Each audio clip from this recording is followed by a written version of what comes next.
तो दोस्तों आप सभी का फिर से एक नए वीडियो में। दोस्तों आज का ये वीडियो दोस्तों क्लास 12 के विद्यार्थियों के लिए बहुत ही इंपॉर्टेंट वीडियो रहने वाला है, क्योंकि आज की इस वीडियो में हम लोग देखने वाले हैं क्लास 12 अर्थशास्त्र यानी कि इकोनॉमिक्स का, ठीक है, वीकली टेस्ट का बहुत मोस्ट इंपॉर्टेंट क्वेश्चंस को, जो कि हूबहू आपके एग्जाम में देखने को मिलेगा, ठीक है।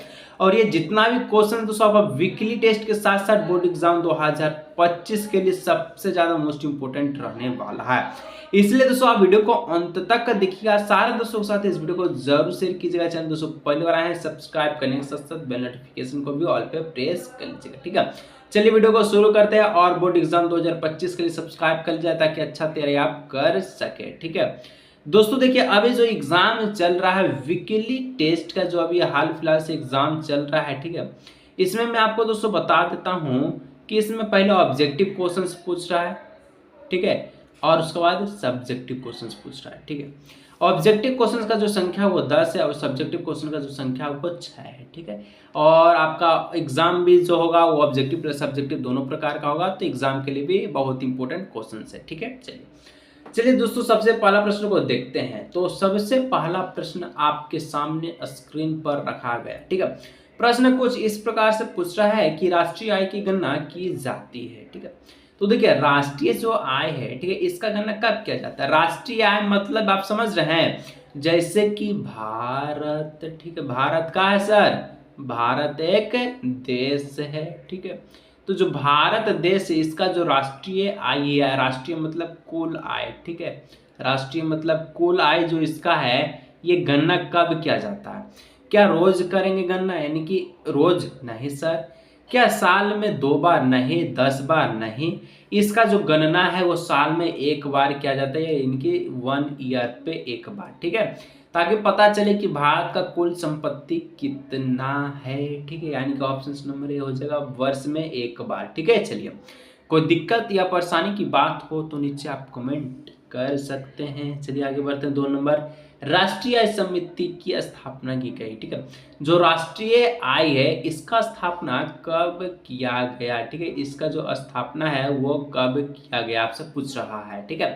तो याद रखिएगा कि 1950 ईस्वी में किया गया था। राष्ट्रीय आय समिति की स्थापना 1950 ईस्वी में किया गया था।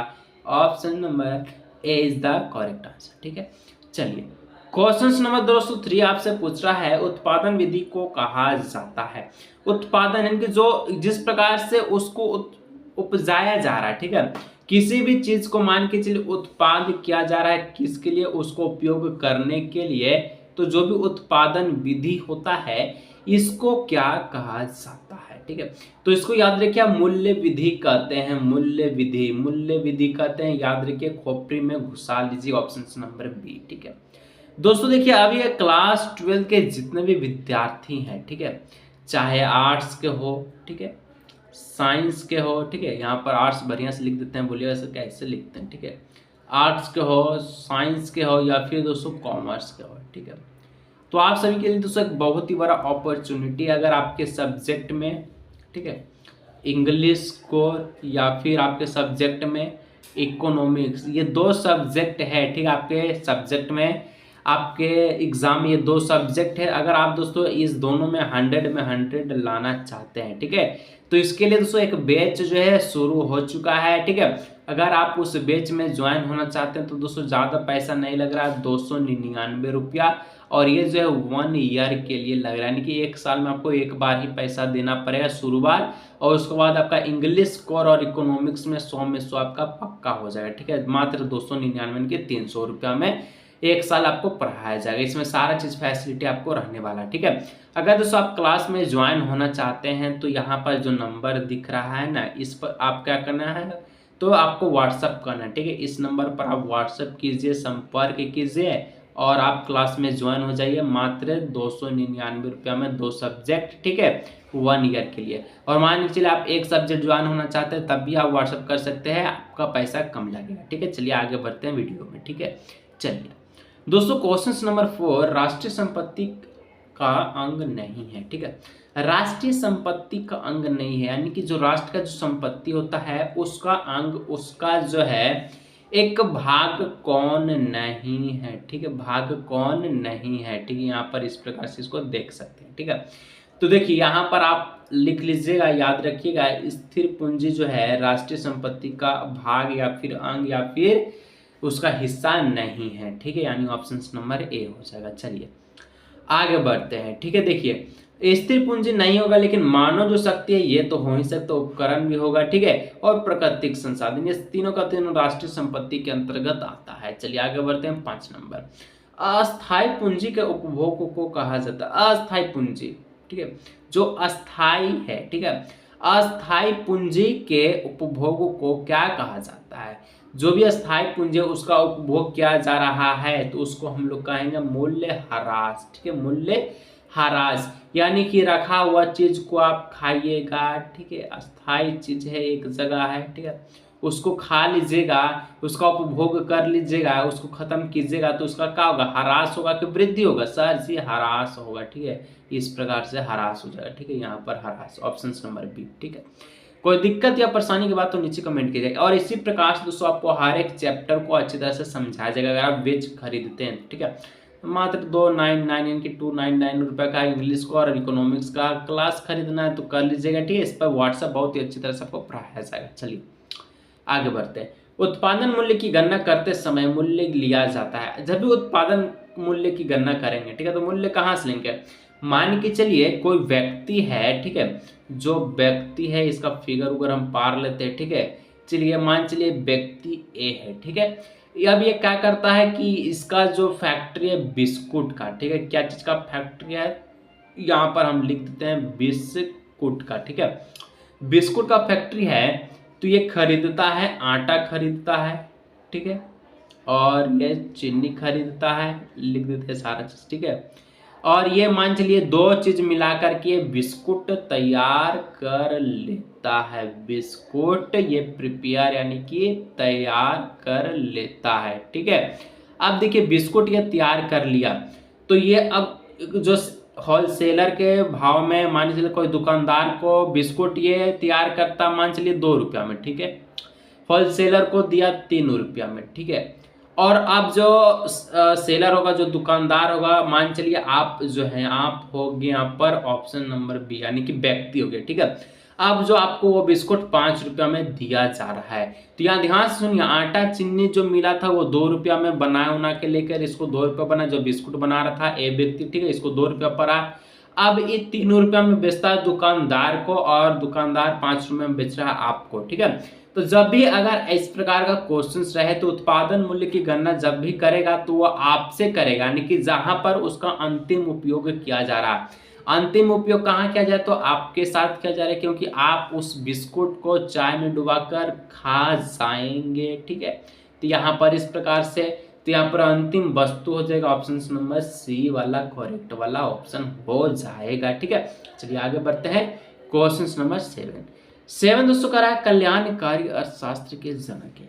कल्याणकारी अर्थशास्त्र के जनक कौन है? ठीक है, देखिए ना एडम स्मिथ होगा, ना रॉबिन्सन होगा, ना किंग्स होगा, बल्कि ऑप्शन नंबर सी हो जाएगा पिग्गो, ठीक है, पिग्गो पिग्गो। चलिए आगे बढ़ते हैं 8 नंबर। स्टॉक में इसको शामिल किया जाता है। स्टॉक में स्टॉक बोले तो उसको रखा जाए अच्छा जगह से, ठीक है, एक जगह पर। तो देखिए आप लोग क्या करते हैं, मुद्रा की मात्रा जो भी है पैसा को आप लोग क्या करते हैं स्टॉक में रखते हैं। अगर स्टॉक में ना रखिएगा तो जरूरत होगा फ्यूचर में किसी भी प्रकार का चीज को लेकर, ठीक है, तो आप उसको कैसे पूर्ति कीजिएगा। तो पैसा को भी आप लोग स्टॉक कर सकते हैं, धन यही उसी प्रकार का हो गया, ठीक है।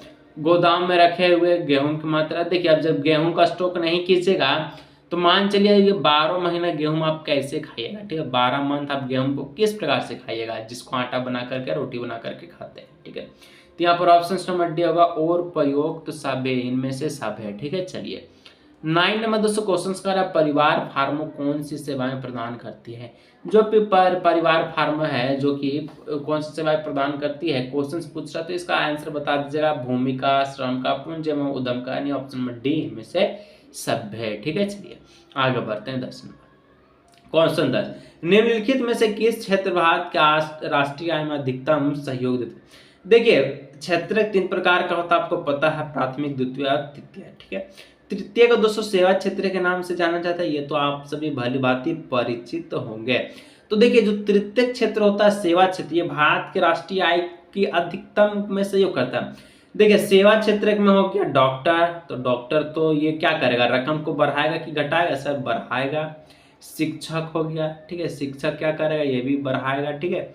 जो भी आपको सेवा प्रदान कर रहा है, शिक्षक, इंजीनियर, ठीक है, आसपास के जो भी लोग हैं, तो जो भी आपका सेवा प्रदान करता है तृतीय क्षेत्र में कहलाता है, और वही लोग जो भारत का आय को या फिर राष्ट्रीय आय को बढ़ाएगा, यानी ऑप्शन नंबर ए वाला हो जाएगा करेक्ट वाला, ठीक है। देखिए यहाँ तक दोस्तों 10 ऑब्जेक्टिव देखे, किसी प्रकार का कोई दिक्कत समझने में कठिनाई हो तो बता दीजिए, ठीक है। और फिर से बोला गया दोस्तों 299 का अगर आपको क्लास लेना है तो इस नंबर पर आप संपर्क कीजिए, आप क्लास बाय कीजिए, अटेंड कीजिए, आराम से पढ़िए और 100 में 100 एग्जाम में ले करके आएंगे, ठीक है। चलिए आगे बढ़ते हैं, अति लघु उत्तरीय, ठीक है। अति लघु उत्तरीय में 2 क्वेश्चन है 11 और 12 जो कि 2-2 4 नंबर का है, इसको भी हम लोग अच्छी तरह से देखते हैं, ठीक है। उपभोक्ता के बजट सेट से आप क्या समझते हैं, जो भी उपभोक्ता का बजट सेट है उसको आप क्या कहेंगे, ठीक है। देखिए उपभोक्ता यानी कि बजट सेट 2 वस्तुओं के उन सभी बंडलों का संग्रह है जिनमें उपभोक्ता प्रचलित बाजार कीमत पर अपनी आय से खरीद सकता है। अब देखिए आप क्या बोलता है, बजट से 2 वस्तुओं के उन सभी बंडलों का संग्रह है, ठीक है, जिसमें क्या बोलो उपभोक्ता, उपभोक्ता मतलब जो उसको उपयोग कर रहा है उसमें प्रचलित बाजार कीमत पर अपनी आय में खरीदता है, यानी कि जो उसको भाव पड़ रहा है उस पर अब खरीदता है, और क्या, ठीक है, बजट दाम पे। चलिए बजट रेखा क्या है 12 नंबर, तो बजट रेखा उन सभी बंडलों का प्रतिनिधित्व करती है जिन पर उपभोक्ता की संपूर्ण आय व्यय हो जाती है, यानी कि खत्म हो जाती है, ठीक है, चलिए खर्च हो जाती है। दोस्तों आगे बढ़ते तो लघु उत्तरीय प्रश्न की ओर, यहाँ पर आप सभी से 13 नंबर क्वेश्चन जो कर रहा है वस्तु विनिमय प्रणाली क्या सीमाएं हैं, ठीक है। देखते हैं इसको फटाफट से देखते हैं। जब एक वस्तु का विनिमय प्रत्यक्ष रूप से दूसरी वस्तु से होता है तो उसे वस्तु विनिमय कहा जाता है। ये एग्जाम्पल हम आपको 10th में अच्छी तरह से समझाए हैं कि कोई व्यक्ति ए है, कोई व्यक्ति बी है, ठीक है। ए व्यक्ति के पास मान के चलिए चावल है, ठीक है, और बी व्यक्ति के पास मान के चलिए कि क्या है, तो गेहूं है, ठीक है। अब ए व्यक्ति सोच रहा है कि हमको गेहूं यानी कि रोटी खाना है, आटा खाना है, ठीक है। तो ये क्या करेगा, बी व्यक्ति से संपर्क करेगा, तुम हमको गेहूं दे दो। अब जो गेहूं वाला व्यक्ति यानी कि बी व्यक्ति है, अब बोले हम आपको गेहूं देंगे तो इसके बदले में मुझे भी तो कुछ मिलना चाहिए, ठीक है।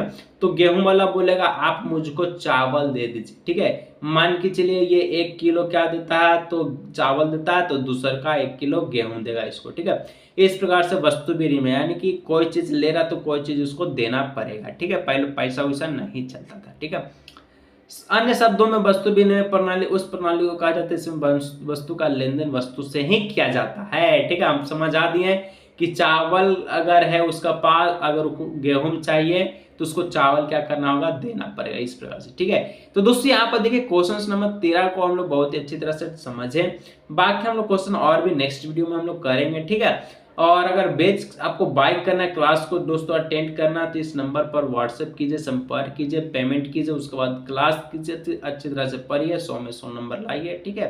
तो जल्दी जाइए इस नंबर पर व्हाट्सएप कीजिए, समय बहुत ही कम है क्योंकि दोस्तों एग्जाम आने में कुछ ही समय बचा हुआ है। चलिए मिलते हैं नेक्स्ट।